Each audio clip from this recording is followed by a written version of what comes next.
I didn't come back for love. I came back so they can't lie anymore.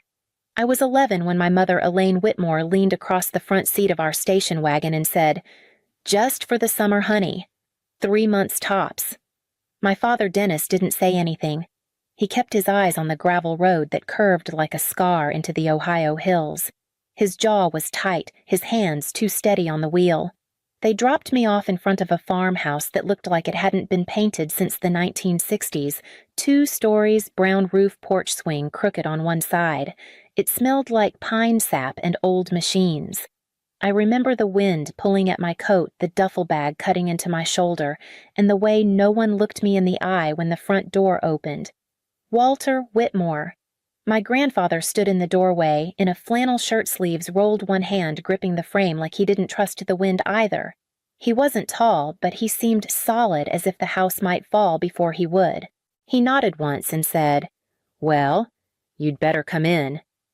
Elaine kissed the top of my head without touching it. Dennis gave a flat wave. I turned, expecting at least one backward glance. There was none. The wagon pulled away, tires crunching until the sound disappeared. Inside the house creaked like it had lungs. The living room was dim, filled with books stacked under furniture legs to balance the tilt. The walls were lined with shelves, dusty frames, and a cuckoo clock that coughed every hour instead of chiming. Walter didn't offer hugs. He pointed to the staircase and said, "Your room's upstairs. It's the one with the old radio." It wasn't much of a room. Just a cot, a threadbare rug, and a window that looked out over fields so flat they felt like sky. But on the nightstand sat a flashlight and a small folded towel. Someone had thought ahead. I held that flashlight like a hand. That first night I lay in bed with my shoes still on. I kept imagining they'd knock on the door, apologize, say there was a mistake, that they'd turned around at the last gas station. I stared out the window so long the moon slid across the glass like a whisper. But no lights came down the drive. No voices called my name. By morning, the towel was still folded. The house was quiet except for a radio in the kitchen playing old jazz through static. Walter stood at the stove flipping pancakes with mechanical focus. He didn't ask if I'd slept well. He just set a plate in front of me and said, "Eat." I didn't ask when they were coming back. I couldn't. What would have hurt more? Hearing soon or hearing nothing at all? Walter didn't ask questions, and I learned not to offer answers. Each morning he rose before the sun, the clatter of pans and hiss of the percolator echoing through the walls like clockwork. I followed the scent of burnt coffee into the kitchen, where he moved with the same precision I'd later see in his hands when he fixed a broken fuse or rebuilt an old carburetor. Breakfast was toast always slightly burned at the edges. Sometimes he'd leave out 2 slices, one near black, one golden, and I never knew if it was by accident or design. I always took the burnt one. He never sat across from me. He stood at the sink, sipping from a chipped mug that read Whitmore Lumber 1974, as if he'd already eaten elsewhere. The only sounds were the ticking of the wall clock and the occasional creak of the floorboards adjusting to the day. He didn't treat me like a guest, but he didn't treat me like an inconvenience either. In the afternoons, I wandered. The yard stretched into wheat-colored fields, bordered by rusted fences and tractor ruts. There was a shed behind the barn, half workshop, half graveyard of forgotten machines. Walter spent hours there, sleeves rolled grease painting his forearms, an old transistor radio murmuring baseball scores in the corner. One day I lingered by the door too long. He looked up, then down at the socket wrench in his hand. "Want to try?" he asked. I didn't answer, just stepped forward. He showed me how to loosen the bolt, how to hold steady. My hands were too small. I dropped the wrench twice, but he didn't flinch or sigh. He waited. When the bolt finally turned, he smiled. Just once. But it was the kind of smile that felt earned. We didn't speak of it afterward. He just handed me a cloth to wipe the grease and returned to work. Evenings were silent. Dinner was simple boiled potatoes, beans, the occasional meatloaf reheated from a frozen tray. We ate at the table like co-workers after a long shift. The radio played softly in the background big band tunes or farm reports. At night, I'd lie awake staring at the ceiling's cracks like constellations.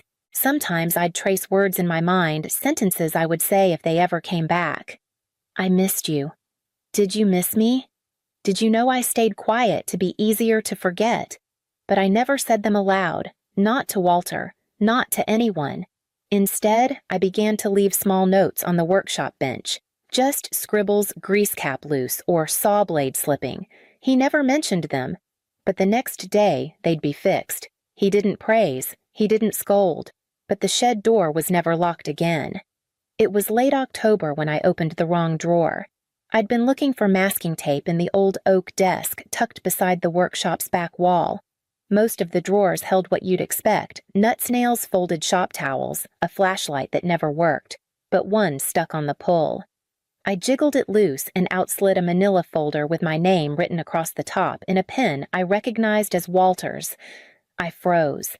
Inside, a court document from 2003, stamped in black ink and clipped neatly at the corner. Voluntary termination of parental rights. Elaine and Dennis Whitmore. The air shifted. The workshop, always warm with the smell of sawdust and grease, suddenly felt sterile, distant. My hands trembled. I read it again. My name. Their signatures. The date. I did the math. I'd been barely 14. No visitation rights. No appeal. No plans for reunification. Just closure. I sat on the stool and held the folder in my lap like it might catch fire. I waited for the part of me that still hoped, the one that still wrote sentences in the dark, rehearsed them like prayers to fight back. But it didn't. I didn't cry. Not right then. I folded the paper neatly, slid it back in place, and closed the drawer. Walter had never told me, not once. And yet he'd saved the paper, tucked it where I might eventually find it. I didn't ask him why. I was afraid he'd tell me what the court already had. They let you go. That night he made chili, burned the bottom like always. I stirred mine in slow circles, watching the flecks of pepper float. He didn't notice my silence, or maybe he did, and just knew better than to touch it. After dinner, he pulled a small wooden box from the hall closet. "Found this when I cleaned the barn," he said. Inside was a rusted compass and a pocket knife with the initials HW etched into the side. "Yours, if you want it." I nodded, unsure what he was really giving me. The box stayed on my nightstand after that. I never used the knife, but I liked knowing it was there. The next morning, he didn't ask if I'd slept. I didn't ask if he knew I'd seen the file. We went about our routine, feeding the chickens, checking the fencing near the pasture. But something had shifted. He handed me a wrench mid-repair, and our fingers brushed. For a second, I thought he might say something. Instead, he cleared his throat and said, "You'll need your own set soon." That was his way. No apologies, no promises. Just space to stay and tools to build with. That night, I added a new sentence to the list I kept in my head. If they come back, don't ask why they left. Ask why they stayed gone. I didn't think of it as engineering at first. I just wanted to fix things that didn't work the way they should. A rusty hinge, a broken latch, the busted heater in the barn that coughed more than it warmed. Walter noticed. He didn't say it, but he started leaving things: half-repaired wire spools, out-of-place diagrams, half-drawn screws just loose enough. I took the bait every time. When I was 16, I read a magazine article about a wheelchair that folded into a backpack. The idea stuck. Ours hadn't worked right since the war, Walter said. I wanted to build something he wouldn't have to fight with. I sketched late into the night, arms sore from welding practice and YouTube tutorials on an old laptop that wheezed like it had asthma. One weekend I told him I needed aluminum tubing, thin but strong. I'd already checked the prices online. He didn't say anything. Just disappeared into town and came back empty-handed except for an envelope with a receipt and $4.72 in change. I didn't ask what he sold, but the next time I went out to the shed, the old Ford was gone from the back lot. The one with the cracked windshield and the faded bumper sticker that said, "Railroaders don't quit." He said it needed too many repairs. I never believed him. The prototype took 8 months. It was clunky ugly, but it folded, and it rolled. I submitted it to the Ohio Young Inventors Fair with a 3-page essay and a grainy demo video Walter recorded holding the camera like it might bite him. I won 3rd place. The judge called it practical but uninspired. But that didn't matter. What mattered was the letter that arrived 2 weeks later, an offer to join a state-sponsored STEM cohort with a partial scholarship to a public university if I could keep my grades up. Walter didn't say congratulations. He just handed me a box of assorted screws and said, "You'll need these." At graduation, the gym was packed. Families brought balloons, flowers, noise. My friends took photos in dresses and ties. I wore jeans and the only blouse that didn't have grease on the cuffs. Walter sat in the back row, clean-shaven for the first time in a year. He didn't wave. But when I crossed the stage, I heard one pair of hands clap longer than the rest. Afterward, I found him leaning against the truck he'd borrowed from the neighbor. He handed me a sandwich wrapped in wax paper and said, "Figured you'd be hungry." We drove home with the windows down. The sky was clear, the air soft. He didn't say he was proud. He didn't need to. On my 25th birthday, Walter made pancakes from scratch. The kitchen smelled like browned butter and burnt edges. A record played in the background, Benny Goodman's Soft and Crackling. He set a wrapped box on the table beside my coffee mug. No ribbon, just wax paper folded neat. Inside was a brass pocket watch. Heavy. Cold. The back was engraved with 2 words, "Grace Forward." I traced them with my thumb. The cover opened with a click. The hands didn't tick. But the face was clean white and still. I didn't understand what made it special. But I didn't say that. I only asked yours. He nodded, and now it's yours. He didn't explain more, just pushed the rest of the pancakes onto my plate and told me to eat before they got stiff. I wore the watch around my neck that day, tucked under my shirt like it needed to be close to something warm. That night we watched the sunset from the back porch. He lit his pipe. I told him about a new project at work, some modular mobility device they wanted me to lead. He listened without interrupting. Then he said, "About time someone saw what you can build." It was the last thing he ever said to me. The next morning the kitchen was silent. No smell of coffee, no hum of radio. His boots were by the door laces still tied. I found him in his bedroom lying on top of the quilt he'd had since I was a kid. One hand rested over his chest, the other open. Like he'd meant to reach for something. I touched his arm. Cold. I don't remember calling the ambulance, or the neighbors who came to stand in the doorway, hats pressed to chests offering condolences they didn't know how to speak. What I do remember is sitting at the edge of the porch, watch clutched in my fist, listening to the wind rustle through the trees.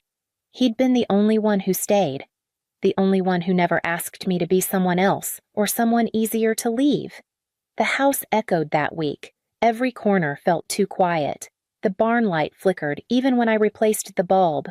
I half expected him to come through the door muttering about voltage or bad wiring, but he didn't.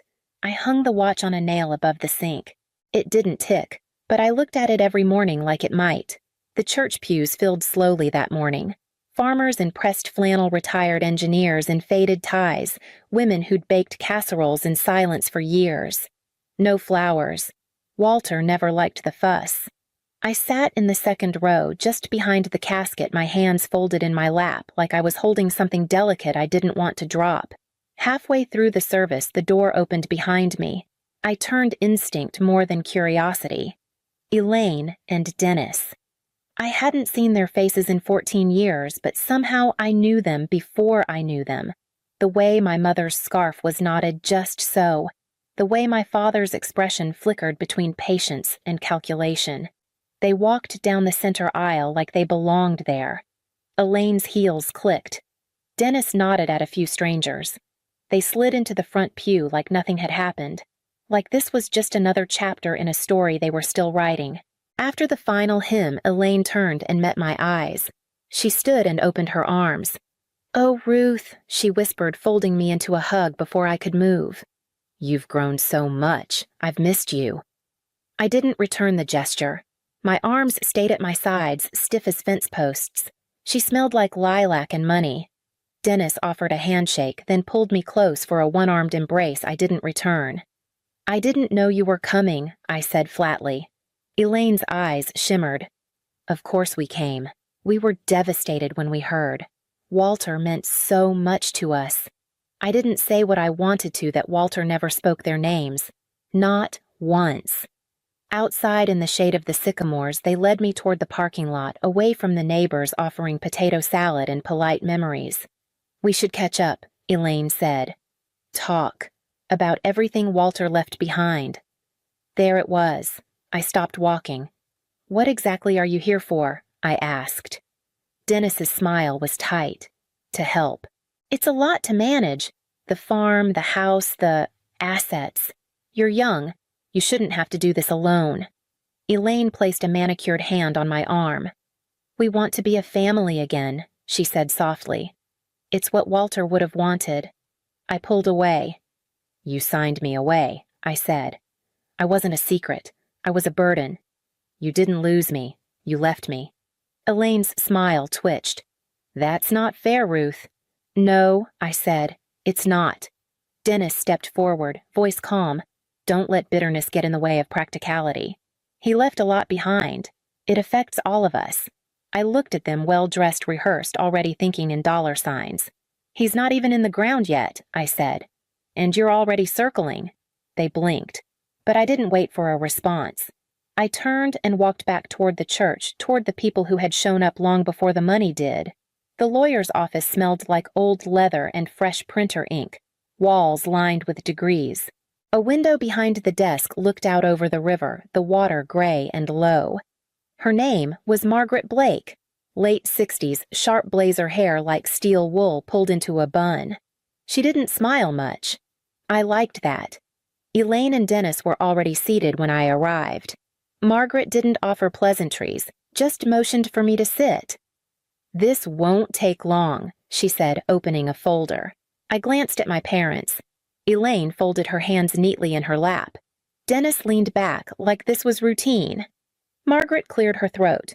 "Walter C. Whitmore's estate has been legally transferred in full to Ruth A. Whitmore, his granddaughter and legal ward." She paused. The room tightened. Elaine broke the silence. "That can't be right. Walter never discussed any of this with us." Margaret didn't blink. He didn't need to. "You relinquished guardianship in 2009. I have the documents." She pulled out a signed form. Black ink, clear date. Dennis's mouth twitched. "We were advised to do that at the time for Ruth's stability." Margaret continued. "Walter's estate includes the farm, 4 parcels of surrounding land, 2 patents in ongoing use, and majority shares in Whitmore Solutions Incorporated. Total value just over $92 million. I gripped the chair arms. The number didn't register. I only heard one word, Walter. Elaine leaned forward, voice warm. "Darling, with that kind of responsibility, you'll need guidance. Support." "We can help." Margaret raised a hand. Mr. Whitmore anticipated this. She opened a small black case and pulled out a scanner. "May I see the watch?" I hesitated, then removed it from my neck and placed it on the desk. Margaret opened the back panel, revealing a tiny QR chip beneath the face. She scanned it. A green light blinked. "Verified," she said. Dennis frowned. "What the hell is this?" Margaret didn't answer him. She turned to me. "Your grandfather encrypted the will's activation to the watch biometrically coded to your pulse pattern.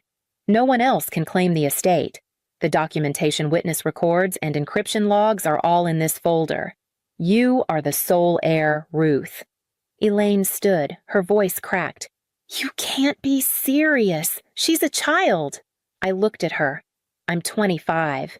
"You don't know what you're doing," Dennis added. "This could ruin you. We'll contest it." Margaret met his stare. "You're welcome to try. But be advised the watch, the biometric lock, and your prior surrender of parental rights make this airtight.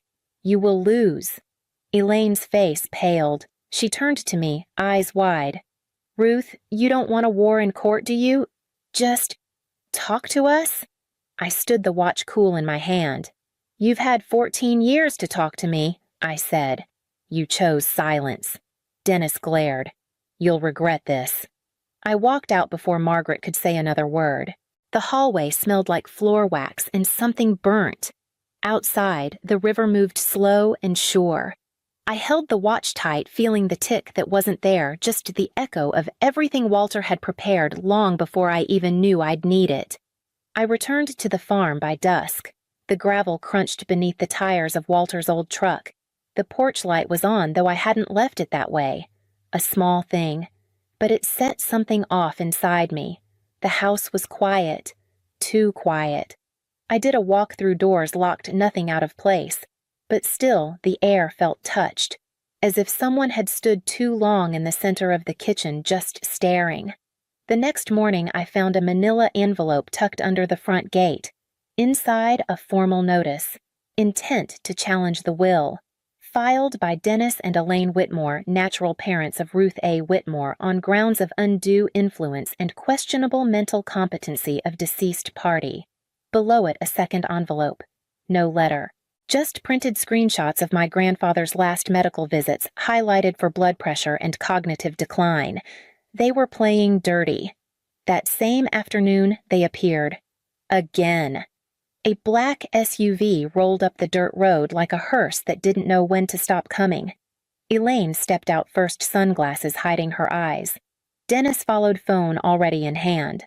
I stood at the edge of the porch, arms crossed. I told you not to come back. Elaine smiled like it hurt. We want to resolve this peacefully. Dennis didn't smile. You're not thinking clearly, Ruth. This place, this burden, it'll break you. I didn't answer. We've spoken to a few people, Elaine continued. There's press interest. A young woman inherits $90 million and pushes out her dying grandfather's own children. That'll make headlines. I clenched the railing. Dennis took a step forward. We're offering you a deal. Sell us partial stake in the land. Keep the house, the watch, whatever else you're sentimental about. In return, we'll drop the challenge. They were offering to buy silence, to rewrite history with a handshake. I looked at the fields behind them, the same ones Walter and I used to ride horses through at dawn. I could almost hear the rusted bell he rang when it was time for supper. You think this place will ruin me? I said, stepping down from the porch. It raised me. You left. It stayed. Elaine's jaw tightened. You don't have to do this, Ruth. You don't have to be alone. I stared at her for a long moment. I was alone, I said. When I waited by the window every birthday, when I brought Walter cocoa during his chemo and watched him fall asleep mid-sentence. Where were you then? Dennis's voice dropped low. You'll regret shutting us out. I opened the gate. Then, sue me, and I shut it behind them. A week after they left, I found the tin box. It was buried beneath the floorboards of Walter's study, where the rug had always sat uneven. I'd moved the desk to clean and saw the small iron hook. Just a sliver, but enough. Inside, his journals. And on top of them, a letter in his script firm, slanted, deliberate. Ruth, if you're reading this, I'm gone. But if I raised you right then, you're still standing head high. That's all I ever wanted. This land is yours. But I never meant it just for crops or memory. I meant it for something more. I read the rest by the light of the shed lamp, the same bulb we replaced together after the frost that first year. His words spilled out across the pages, diagrams of robotics workshops, cost breakdowns for mobile classrooms, outreach plans to support kids raised like me, discarded, underestimated, hungry for a place to belong. He called it the Whitmore Circle, not a charity, a foundation, where kids like me could come build, fail, and build again, with dignity. I stayed in the shed till morning, surrounded by blueprints and grit. When the sun rose, I called Margaret Blake. She listened quietly, then said, "He told me you'd find it." By fall, I'd turned the old equipment barn into the first prototype lab, hired a retired engineer from Eugene, ordered parts in bulk. Margaret helped file the nonprofit paperwork. My days filled with voices again, not Walter's, but the nervous laughter of children assembling their first circuits, blowing fuses, cheering when the lights blinked on. The first girl to finish a project was named Claire, age 11, foster care since 5. She built a robotic arm that poured water into a cup. She asked if she could keep it. I said no. She cried. Then I gave her the soldering iron and said, "Build a better one." She did. Some evenings I still sit on the porch with the watch around my neck, listening for sounds I know won't come back: the weight of Walter's boots on the stairs, the scrape of his chair on the kitchen floor. But then I see Claire chasing another student through the field. I see the lights flicker in the lab. I feel the pulse of something more than grief. They called it an inheritance. But what he really left me was a reason. It was near Thanksgiving when they came again. I was sweeping leaves from the porch. The wind carried a bite, and the sky hung heavy with gray. I saw the same black SUV approach slower this time, tires crackling over gravel like it didn't want to arrive. Elaine stepped out alone. No sunglasses, no jewelry. Just a beige coat and eyes that seemed smaller than I remembered. I didn't move from the steps. "Hi," she said. Silence stretched. "I'm not here to fight," she added. "Just to see." She looked around, eyes scanning the lab, the sign that read the Whitmore Circle, and the group of kids racing toward the barn with wires in their arms. "I read about it in the papers," she said, voice barely above the wind. "I didn't know you'd actually do something with it." I didn't respond. She stepped forward but stopped at the porch gate, hands clenched tight. "You were always like him, even when you were little." That struck something, but I kept my voice even. "You didn't come to say that." Elaine shook her head. "No, I came to say, I'm sorry. For everything. We were scared, Ruth. And selfish. But mostly scared." A gust lifted the last of the leaves from the ground. She flinched as they swirled around her boots. "I'm not asking for forgiveness," she continued. "I know I don't deserve it. But you should know your father's sick. Pancreatic. It's not going to be long." I nodded once. No words came. She looked at me for a long moment. "You don't have to come. I wouldn't blame you." I watched as she turned back to the car, her steps slower, shoulders hunched like the wind had finally worn through her. The car pulled away without a sound. That night I sat alone in the shed, the soldering iron still warm in my hand. Outside, the wind howled, and inside the ring on my finger caught the light. Legacy. It didn't need to be loud. Or final. Only true. There's a room above the barn, a narrow wooden loft Walter once used to store broken tools and spare wire. Now it holds a desk, a kettle, and a window that watches the entire valley. I come here sometimes after the children have gone home, when the wind slips in through the shutters and the field below breathes soft beneath the moonlight. Tonight I sat with my journal open, not to write, but to feel the weight of the silence between pages. The ring rested on my desk. I turned it slowly, tracing the word. Legacy. Walter built this with calloused hands and quiet patience, not for praise, not for revenge, but because he believed in building even when everything else breaks. The past never gave me closure. It didn't hand me apologies or neat endings, and I've stopped expecting them. But it gave me something else, a place to begin. Claire will take over the robotics program next year. She's training 2 others to mentor the incoming class. I see pieces of myself in them, nervous, stubborn, brilliant. Sometimes I wonder if they see me the way I once saw Walter, and if they do, I hope they never learn too quickly just how heavy it is to carry someone else's hope. But I'll carry it until it's time to pass the ring. When I locked the shed that evening, the air was colder, the sky quieter, but the lights in the lab still burned, faint, steady, enough. I tie one last pink balloon to the fence post and step back to survey my handiwork. The backyard looks magical, if I do say so myself. 9 pink place settings dot the picnic table, each with a matching napkin folded into a crown. The bounce house, a $275 splurge that made my credit card wince, stands inflated and waiting, its princess turrets gleaming in the October sunshine. The Pixel Princess cake from Mila's favorite video game sits on the dessert table, 9 candles standing at attention. Perfect, I whisper, though nobody's around to hear. I glance at my watch for the 3rd time in 5 minutes. 11:42. Mom and my sisters should be here by now. They promised to come early and help set up, but that promise evaporated like morning dew. Just like always. The sliding glass door squeaks open behind me, and Mila bursts into the yard, twirling in her new birthday dress. The purple fabric, her royal color, sparkles in the sunlight as she spins. Mom, is it time?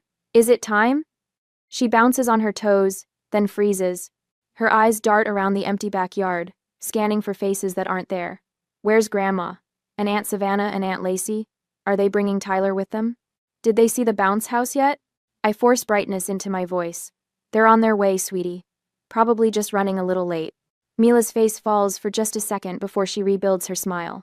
Okay, I'm gonna watch for them from the front window. Cried. She dashes back inside, and I bite the inside of my cheek until I taste copper. I should have known better than to believe they'd show up on time, or at all. The doorbell chimes, and I hear Mila's excited shriek from inside. I hurry around the house just in time to see my daughter's face collapse as she opens the door to find only Aunt Carol standing there, a wrapped present tucked under her arm. Happy birthday, sweet pea, Carol says, stooping to hug Mila. My daughter hugs her back but peers around Carol's shoulder, searching the empty driveway. Is Grandma coming with you? Carol straightens, her eyes meeting mine over Mila's head. Something like anger flashes across her face before she smiles down at my daughter. I came on my own today, honey, but look what I brought you. She hands Mila the gift, beautifully wrapped with a bow that must have taken 20 minutes to perfect. That's Aunt Carol for you. Always thinking about the details. Thank you, Mila says, her voice smaller now. She clutches the package to her chest and looks back at me. Mom, can I put this with the other presents? Of course, baby. The party's already out back. As Mila disappears into the kitchen, Carol steps inside and closes the door. Eleanor and the girls aren't coming, are they? She asks, not bothering to whisper. My phone buzzes in my pocket before I can answer. I pull it out, already knowing what I'll see. Don't be dramatic. It's just a kid's party. We'll make it up to her at Christmas. My mother's words burn on the screen. Just a kid's party. Just my kid's party. I'm guessing that's your answer, Carol says, watching my face harden. She squeezes my arm. I'm sorry, Maya. The doorbell rings again, saving me from having to respond. Parents start dropping off classmates, 8 little girls in party dresses, bearing gift bags and birthday cards. My neighbor from across the street arrives with folding chairs and a cooler of juice boxes. 2 doors down, Mrs. Wilson brings an extra tray of finger sandwiches and a sympathetic smile. For the next hour, I move through the party like I'm underwater, taking pictures, serving cake, supervising the bounce house. Through it all, Mila keeps looking toward the gate, her eyes lighting up every time it opens, then dimming when another classmate arrives instead of her grandmother. When are Grandma and Aunt Savannah and Aunt Lacey and Tyler coming? She asks, for what might be the 10th time, tugging at my shirt as I refill the snack bowl. I'm not sure, sweetie, I say, smoothing her hair. But look at all your friends who came to celebrate with you. She nods and runs back to the bounce house, but the slump in her shoulders tells me everything. This isn't the first time my family has let her down, and something in her 9-year-old heart knows it won't be the last. My mind drifts to last Christmas, when I maxed out my credit card buying gifts for everyone. $840 worth of presents I couldn't afford, because family matters. 3 months ago, I covered Savannah's salon rent when she came up short, $1,650 that I've never seen again and probably never will. Maya can handle it. They always say, she's good with numbers. Good with numbers, like that somehow translates to having extra money. Ever since Dad walked out when I was 20, Mom has treated me like an ATM with legs. You're the head of this family now, she declared the day after he left, as if his departure promoted me to his position of financial provider. My phone pings with a notification. I glance down and my stomach curdles. Savannah has posted on Instagram a photo of her, Mom, Lacey, and Tyler raising mimosa glasses at some fancy brunch spot downtown. The caption reads, Family first. Family first. Right. Mom? Mom. Mila's voice breaks through my thoughts. She's standing by the present table, surrounded by her friends, ready to open gifts. I tuck my phone away and plaster on a smile. Coming, birthday girl? The girls cluster around as Mila tears into her presents. She thanks each friend with genuine delight, but when all the gifts are opened, she looks up at me, her voice trembling slightly. Did Grandma forget my birthday? The question stabs straight through my chest. I open my mouth, searching for words that won't come, when Aunt Carol steps in. Your grandma has a terrible memory sometimes, she says, winking at Mila. But that just means you might get a surprise another day. Mila brightens a little at this possibility, and the moment passes as the girls rush back to the bounce house for one last jump before their parents arrive. Carol squeezes my hand. This isn't right, honey. I nod, not trusting myself to speak. When the last classmate has gone home, I retreat to the kitchen with a stack of plates, letting silent tears fall as I wash each one. Through the window, I can see Aunt Carol helping Mila test out her new sidewalk chalk, their heads bent together over a rainbow taking shape on the driveway. My phone buzzes again. Another text from Mom. Need $350 for a family emergency. Can you transfer it today? The plate in my hands cracks as I grip it too tightly. I stare at the message. At the timestamp, 3:48 p.m., right in the middle of the party she couldn't be bothered to attend. Something inside me breaks too. A dam I've been patching for years. I set down the broken pieces, dry my hands, and stare at the message a moment longer. The time for tears is over. A week later, my phone buzzes against the kitchen counter while I'm making Mila's lunch. A peanut butter sandwich cut into triangles, apple slices arranged in a smile, and a note with a little heart. Small gestures to show her she matters. The phone buzzes again, and again. The family group chat. I wipe my hands on a dish towel and pick it up, my stomach already tightening. 1 week since Mila's birthday disaster, and I've barely heard a word from any of them. The screen lights up with my mother's message. Exciting news. Savannah's Sweet 16 venue is confirmed. $1,850 per guest with Maya covering Grandma's share since she's on fixed income. Details attached. I nearly dropped my phone. Sweet 16? Savannah is 26 years old. Mom means sweet 26. Lacey clarifies in the next message. Theme is second chance at Sweet 16, since her real one was at the VFW hall. My fingers tremble as I open the attached PDF. There, printed in glossy color, is a sponsorship page with my LinkedIn profile picture prominently displayed under Platinum Sponsor, Maya Allen. What the? I bite back the word, aware of Mila's small footsteps padding down the hall. Another text arrives from Lacey. Maya, you're the accountant. Just handle the deposit. Deadline this weekend. Not a request, a command. Mom? Mila appears in the doorway, Lego piece in hand. Can you help me with this spaceship? In a minute, sweetheart. My voice sounds strange, distant even to my own ears. I watch her shuffle back to her room, shoulders slumped in that way that's becoming too familiar. Just like at her birthday party. Just like every time my family makes promises they never keep. After Mila's door clicks shut, I sit at the kitchen table and open my banking app. The balance stares back at me. $4,213.47. Every penny earmarked for Mila's braces next month. On the counter sits the stack of medical bills from when she broke her arm 2 years ago. Insurance covered most of it, but the $1,200 deductible had cleaned out my emergency fund. I'd sold Grandma Rose's silver ring, the only heirloom I owned, to cover the emergency room visit. Grandma Rose, who taught me to balance a checkbook when I was 10, who'd be horrified to see how her daughter treats her granddaughter. My budget spreadsheet is open on my laptop, color-coded, precise to the penny. Rent, $1,025. Utilities, $187.32. Groceries, $420. Car payment, $315.76. After-school care, $240. The margins are thin, but we make it work. Our small 2-bedroom isn't much, but I've made it a home. Clean, cared for, safe. I scroll through old Venmo requests from my family. Last month, $650 for Savannah's salon, emergency. Month before, $420 for mother's new patio furniture. Christmas, $840 for family gifts. None repaid. None even acknowledged beyond a quick, "Thanks, sis," text. My mother Eleanor has perfected the art of financial manipulation. She wields guilt like a credit card with no limit. After all, I sacrificed raising you girls alone, she'll say, conveniently forgetting it was her constant spending that drove Dad away. Savannah, my youngest sister at 26, runs a salon that hemorrhages money faster than she can highlight hair. Every crisis is an emergency, requiring immediate funds. Every loan is just until next month, but somehow next month never comes. Then there's Lacey, 24, opportunistic and drowning in credit card debt from online shopping sprees she can't afford. Somehow her financial problems always become my financial solutions. The doorbell rings, startling me out of my thoughts. "I've got it," Mila calls, running to answer before I can stop her.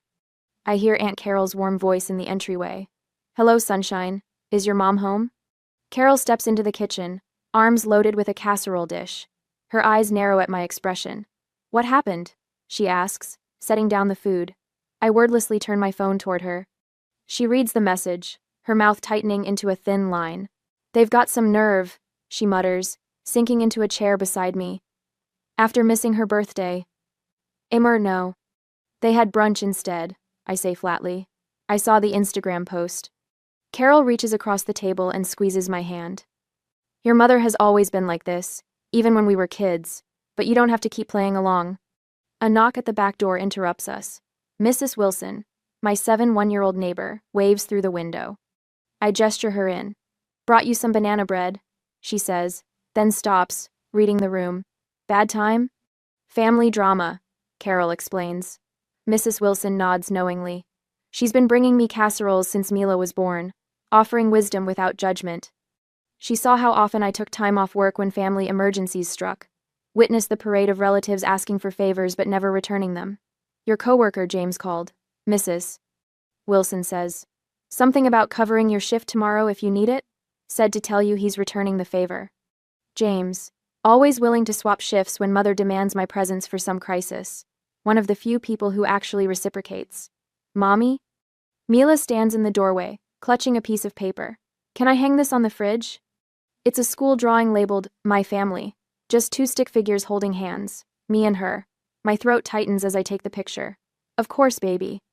While I'm finding a magnet, I notice the stack of thank you cards on the counter, handwritten by Mila herself for each friend who came to her birthday. Each one decorated with careful crayon stars.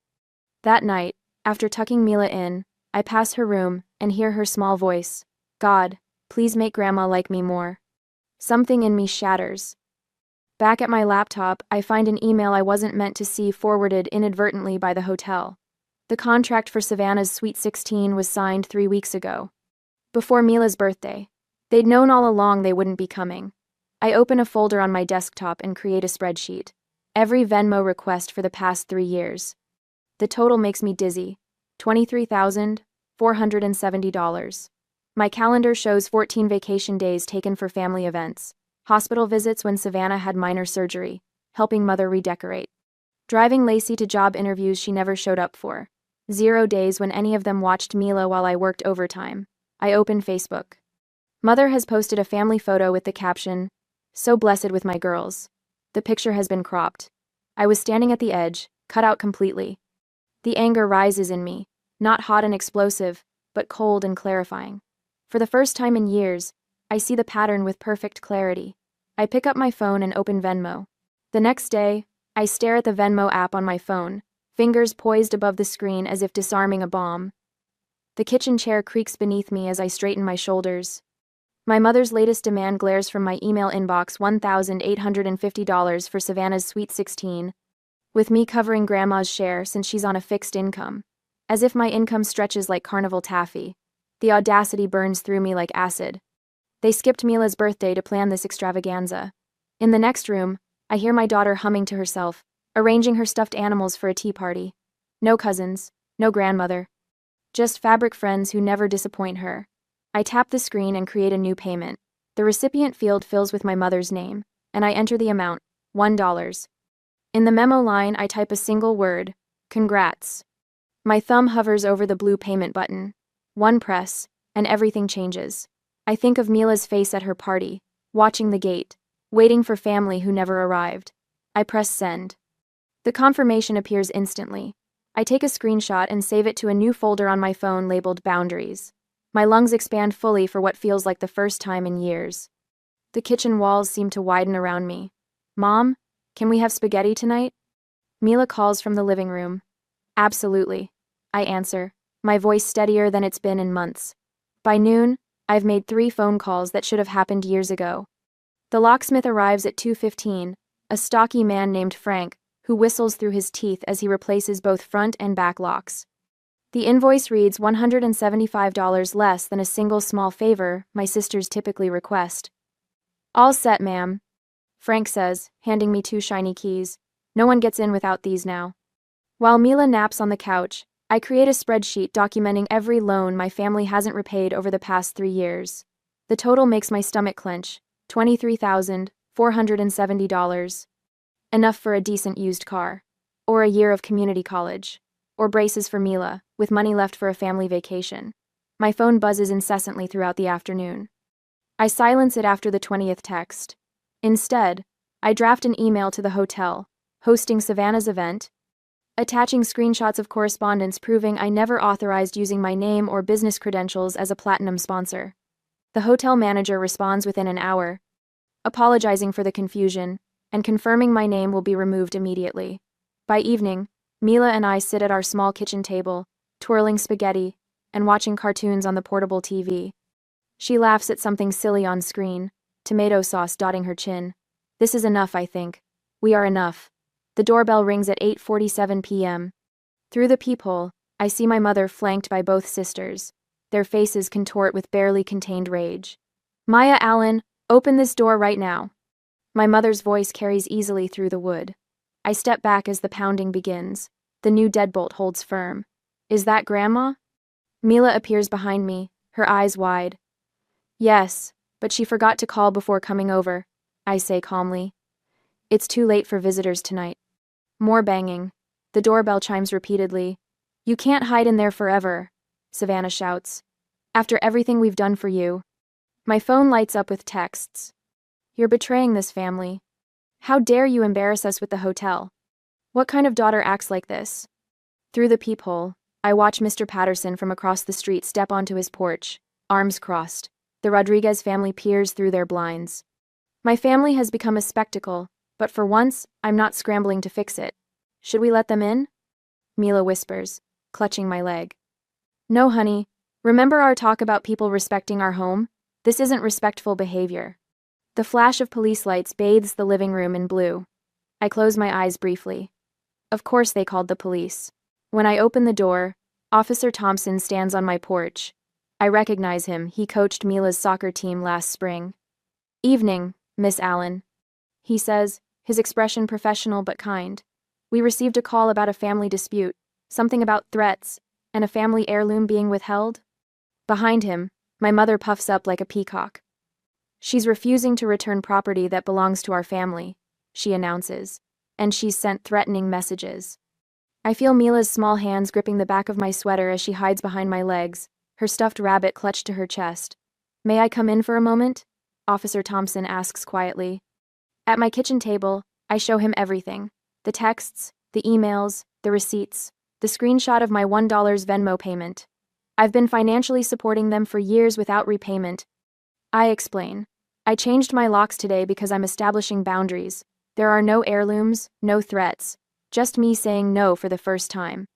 Officer Thompson reviews the evidence, his eyebrows rising occasionally. When he finishes, he leans back in the chair. They're used to you taking care of everything, he says. Now you're changing the rules. That's always hard for people to accept.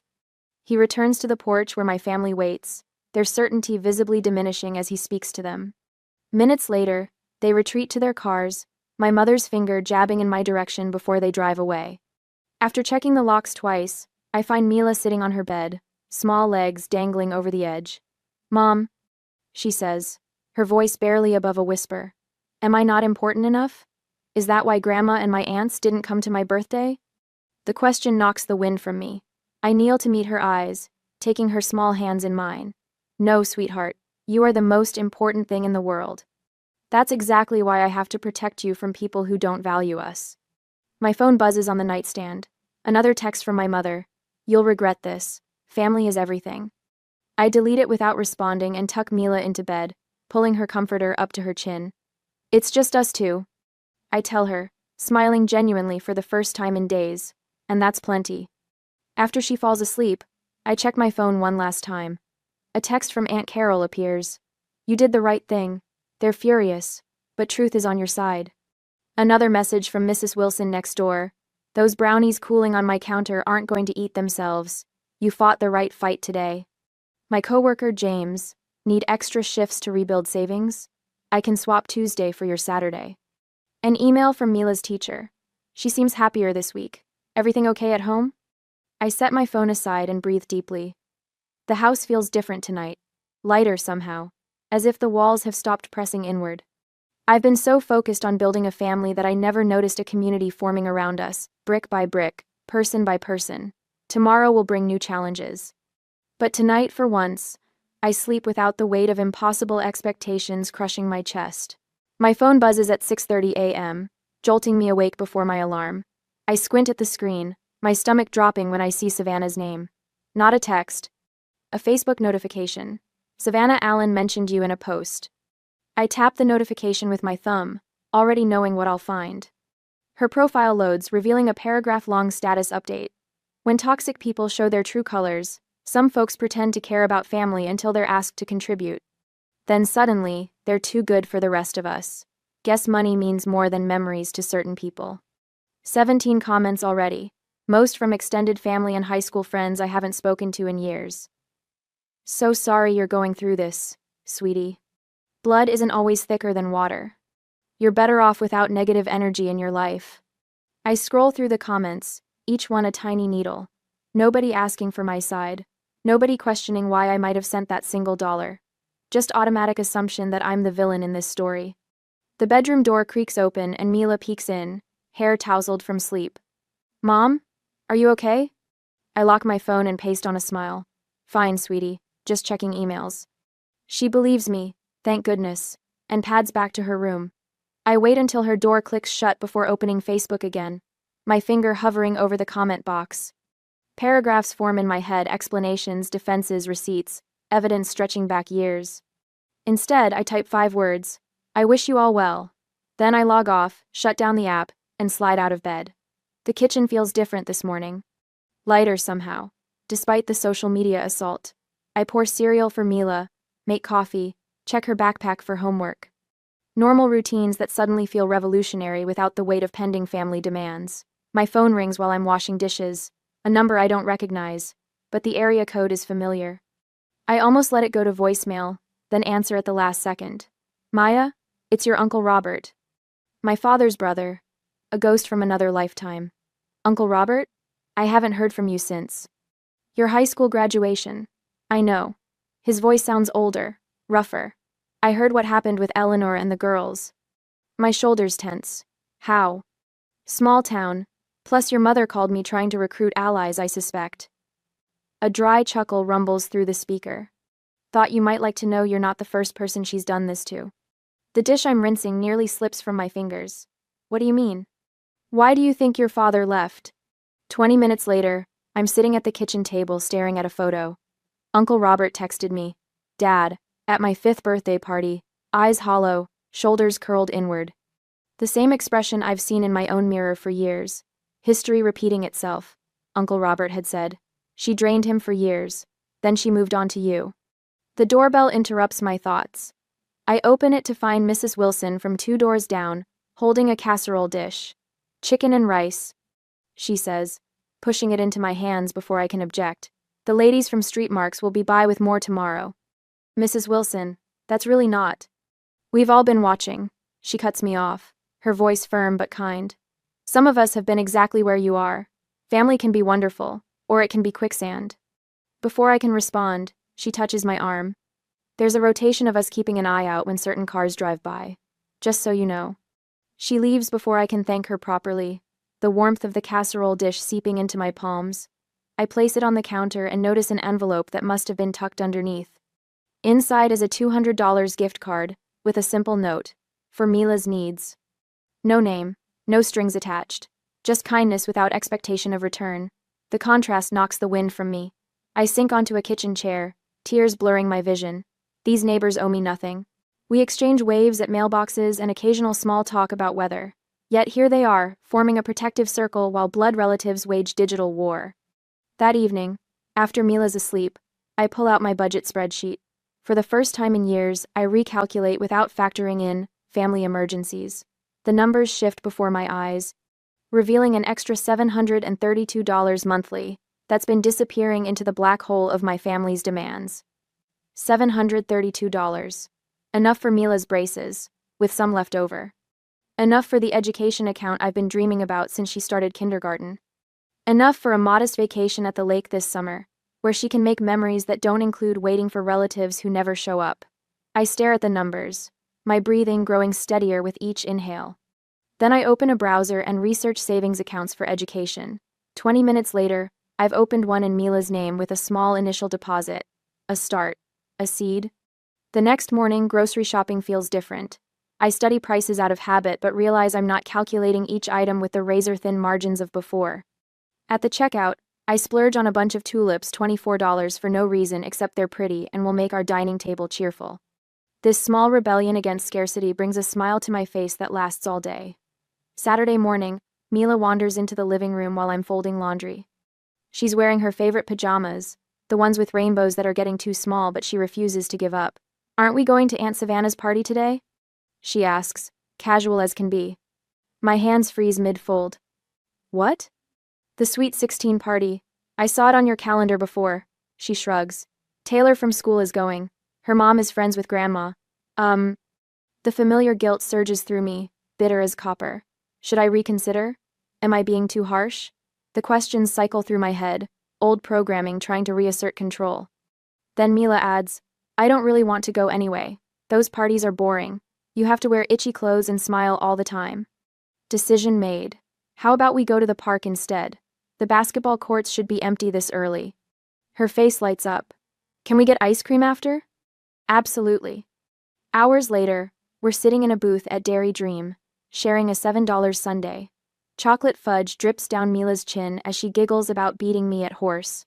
Her happiness is unfettered, genuine in a way I rarely saw at family gatherings, where she walked on eggshells, desperate for attention that never came. A woman at the next table smiles at us. "Would you like me to take your picture?" I hesitate, then hand her my phone. She captures us mid-laugh, ice cream and all, our faces pressed together. When she returns the phone, I study the photo, messy, imperfect, radiantly happy. Nothing like the posed family portraits my mother insists on each Christmas, where everyone holds strained smiles and calculated positions. "I like this way better than a fancy party," Mila declares, diving back into the sundae. "So do I realize. So do I." My phone chimes with a text from Aunt Carol that night. I dry my hands on a dish towel and tap the notification. "You dodged a bullet," her message reads. "Sweet 16 disaster. Complete train wreck." I sink into a kitchen chair, torn between curiosity and relief. My thumb hovers over the call button, but Carol beats me to it. The phone rings and I answer. "What happened?" I ask, voice hushed so Mila won't hear from her bedroom. Carol's laugh crackles through the speaker. "Where do I start?" "They seated your mother next to the smoke machine. You know how her asthma acts up. She spent half the night coughing and complaining." Of course she did. I can picture her, dramatically waving her hand in front of her face, making sure everyone notices her discomfort. Savannah fought with the DJ over every song. The poor man looked ready to unplug everything and walk out. Carol lowers her voice. And when the bill came, Eleanor's face turned whiter than that fancy tablecloth. Suddenly nobody could make eye contact. I wind the dish towel around my finger. "How much was it?" "Let's just say they went way over budget without your platinum sponsorship." They kept glancing at the empty chair where you were supposed to sit, like they'd saved a spot for your wallet. A small, vindicated smile tugs at my lips before guilt squashes it. I shouldn't be happy about their misfortune. "It's not misfortune when you design a party around someone else's bank account," Carol says firmly. "It's consequence." The next morning, I'm organizing files at work when a shadow falls across my desk. I look up to find my mother standing there, wearing her Sunday dress. "We need to talk," she says, loud enough that my coworkers glance over. My stomach drops, but I keep my voice level. "This isn't appropriate, Mom. I'm working." She sets her purse on my desk, covering the spreadsheet I've been updating for the past hour. "Family comes first." I stand, guiding her toward the break room with a light touch on her elbow. 10 minutes, I whisper. Inside, she launches into a speech about forgiveness and family duty that sounds rehearsed. I recognize pieces of Pastor Wallace's sermons woven throughout. "Speaking of Pastor Wallace," she says, adjusting her pearl earrings, "he called me after service today. He's concerned about our family division. Said reconciliation is God's way." I stare into my lukewarm coffee. "Did you tell him why we're divided?" She waves dismissively. "Details don't matter when family is involved." They matter to me. That evening, an envelope was waiting in my mailbox. No return address. Inside, a handwritten note reads, "Children need their grandmother. Think about what you're doing to Mila." The next day, Savannah's husband calls. "Just give them what they want," he pleads. "Peace is worth the money, Maya." Then comes the Thanksgiving invitation. Cream cardstock with gold embossing. A handwritten note at the bottom. "Water under the bridge if you contribute $750 for the venue." I place it on the counter beside Mila's school photo. Her smile has returned these past weeks, brighter than before. After tucking Mila into bed that night, I sit at the kitchen table with an old family photo in my hands. Christmas, 7 years ago. Dad was still with us then. Mom hadn't yet assigned me his financial responsibilities. We're all smiling, though I remember the argument that erupted 10 minutes after this was taken when Dad questioned the credit card bill. My phone sits beside me, Mom's number highlighted. One tap would reconnect us. One call could smooth everything over. Just another check, another withdrawal from my savings, another promise I'd make to Mila that I'd have to break when their next emergency arose. Mila's voice echoes in my memory. Am I not important enough? I place the old photo in a drawer and replace it with her school picture. The girl with the confident smile deserves better than what I had. The next morning, I draft a letter. Not an emotional plea, but a documented history. Every loan, every missed event, every broken promise with dates and amounts. Terms for future contact laid out in clinical precision. Boundaries with consequences spelled out in language. Even Savannah could understand. I make copies. One for Mom, one for each sister. One for Pastor Wallace with a cover note explaining the financial manipulation he's been unknowingly supporting. The final sentence takes me 3 attempts to write. This isn't about money, it's about respect. I sign each copy, slide them into envelopes, and send them certified mail. 2 days later, a small envelope arrives, addressed to Mila. The return address belongs to Bethany Thompson, a classmate who couldn't attend her birthday party. Mila tears it open at the kitchen table, her eyes widening at the handmade card covered in glitter and stickers. Sorry I couldn't come. Happy 9th birthday, she reads aloud. She tilts the card, and $3 bills flutter to the table. A note explains, for ice cream. I'm saving up for a bike but wanted you to have this. Mila handles the money like it's made of glass. Mom, can we get ice cream tomorrow? Of course we can. She carefully places the card on our refrigerator, straightening it 3 times until it's perfect. This is the best card ever, she declares. I watch her skip off to her room, the $3 clutched in her hand. $3 from a child saving for a bike, worth more than all the hollow promises my family ever made. The phone rings that evening. Grandma's number. I almost let it go to voicemail but answer on the final ring. Maya, you need to fix things, she says without greeting. Your mother and sisters are fighting constantly since that letter arrived. About what? Money, what else? Your mother says Savannah pushed too hard with that Sweet 16 business. Savannah says Lacey promised you'd cover more than your share. They're all blaming each other for driving you away.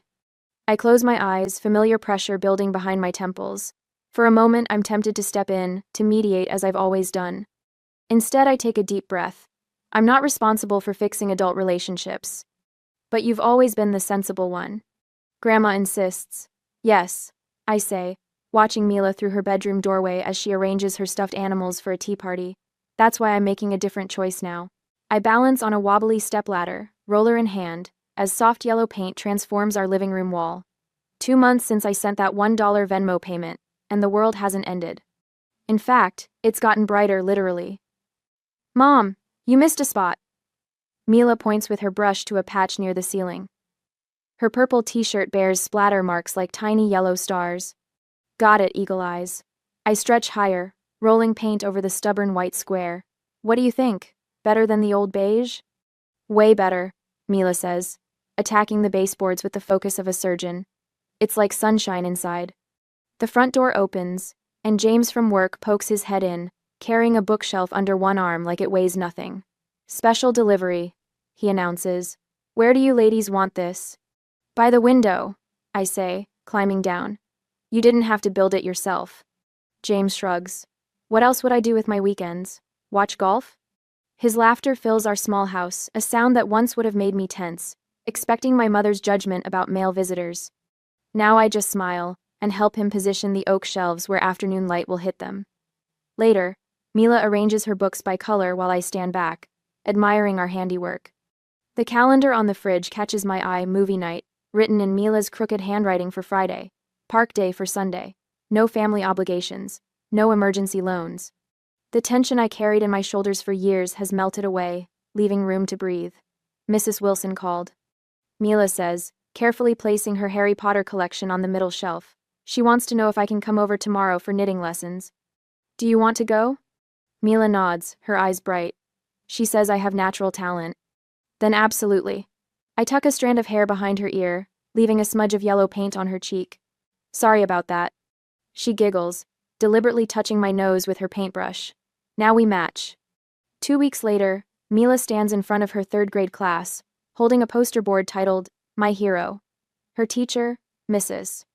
Langston, emailed me about the project, but I wasn't prepared for the lump in my throat when Mila unveils her work. 2 stick figures hold hands against a crayon sunset. Above them, careful letters spell out, My mom taught me that love doesn't hurt. That evening, a note arrives from Mrs. Langston. Mila seems so much more confident these days. Whatever you're doing, keep it up. I place the note on our refrigerator with a magnet shaped like a sunflower, right next to Mila's drawing. Christmas cards arrive, including one with my mother's handwriting.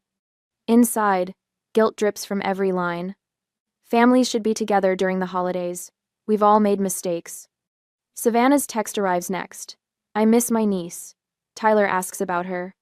Then Lacey emails about a family healing retreat in Arizona. The price tag, $2,300 per person, makes me snort coffee through my nose. I read each message twice, waiting for the familiar twist of shame and obligation in my gut. Nothing comes. Just calm clarity as I type a single response to all 3. We've moved forward. I wish you well. Our Christmas tree stands 4 feet tall in the corner, adorned with popcorn strings and ornaments Mila crafted at school.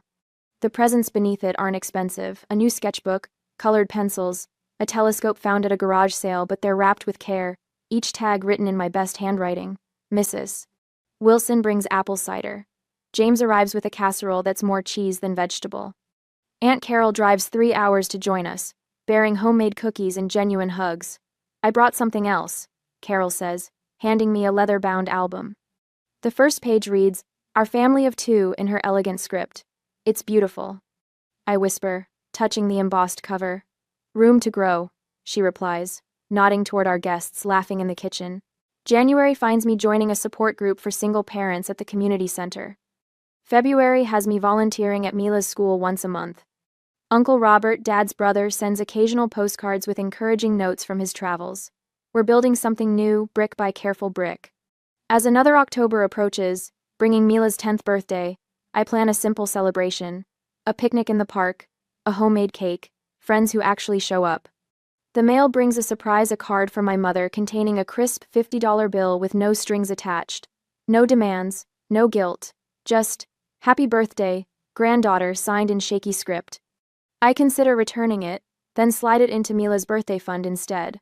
Boundaries don't mean cutting people off entirely, they mean controlling the terms of engagement. Tonight, after Mila falls asleep, I sit at our kitchen table writing in the journal Aunt Carol gave me for Christmas. The words flow easily. Real family isn't defined by blood, but by the people who show up when it matters. I glance up at our wall, where a new photo hangs in a simple frame, Mila and me, flanked by Aunt Carol, Mrs. Wilson, James, and Uncle Robert, at the park last weekend. Below it, a small wooden plaque reads, Our family. The house is quiet except for Mila's peaceful breathing from the next room. I close my journal, feeling something I haven't felt in years. Home.